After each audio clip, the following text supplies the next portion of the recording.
Hello. I thought I should talk about the digital revolution happening in our country. This is my perspective and my analysis, what I have experienced over the years. So let's go back to 2016 when demonetization happened. Uh, we were all in the support of demonetization, and there were a lot of black money uh, hoarded by politicians, corrupt officials, uh,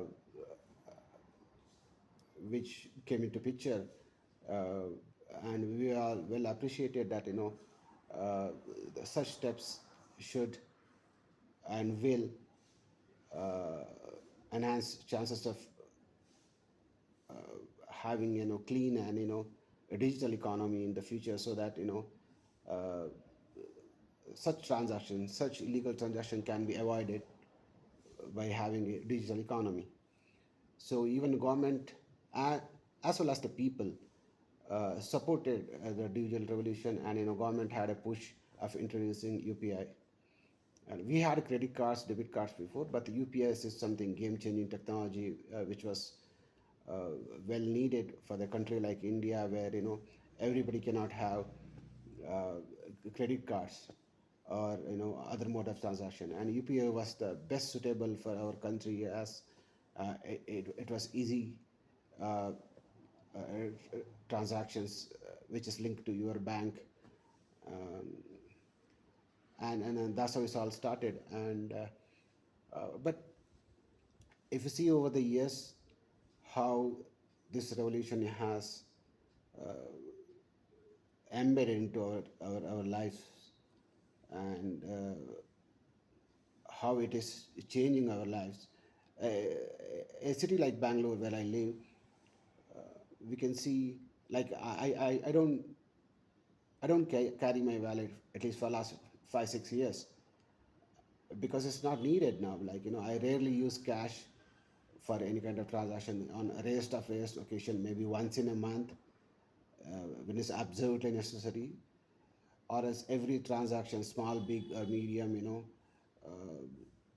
happens through UPI.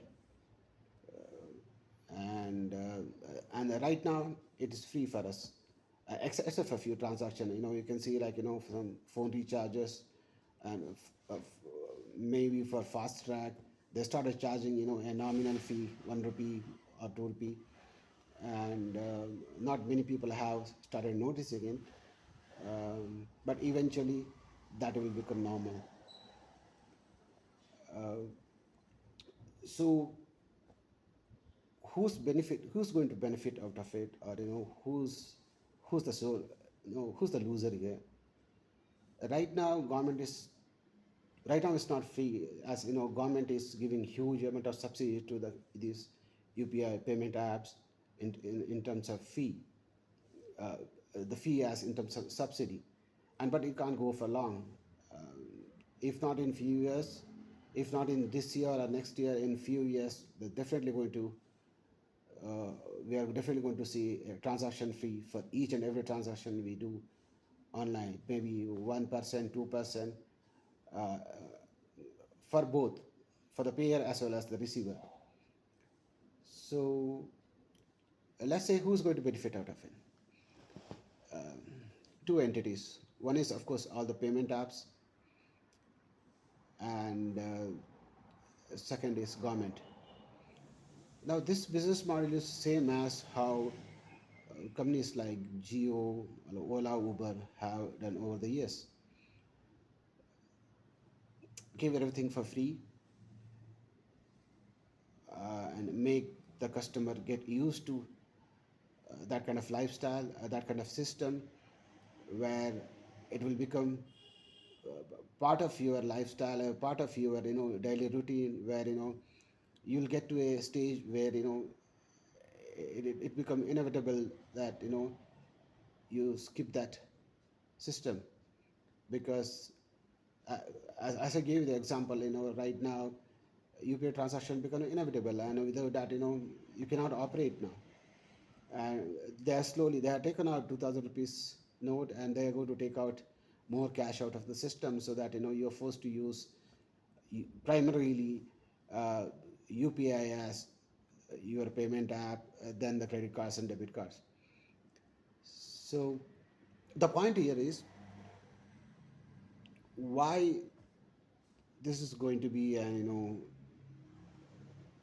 unnecessary transaction, because right now I buy something from you, something from a vendor, or I get some service from a vendor worth 100 rupees.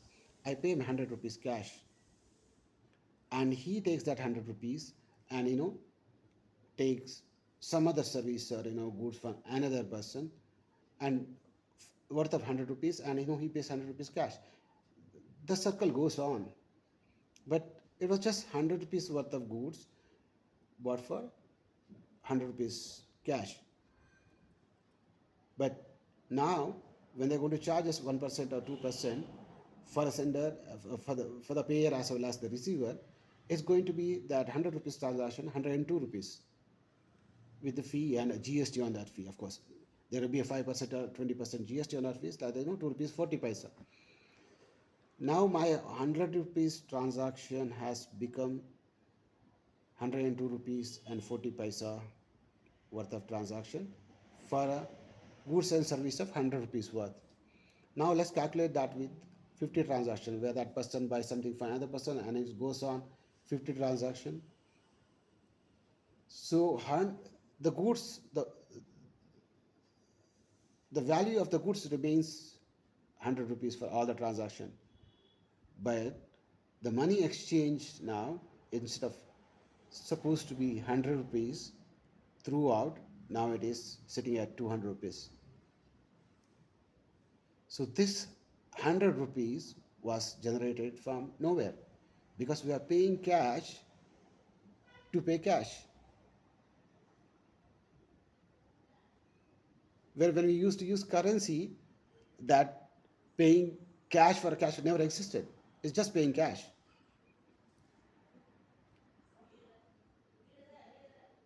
So question is, payment apps makes this money, governments will make money in the name of digital economy, and who was paying all this? We. So question is, can we skip this track? I don't think so. What do you think? Let me know.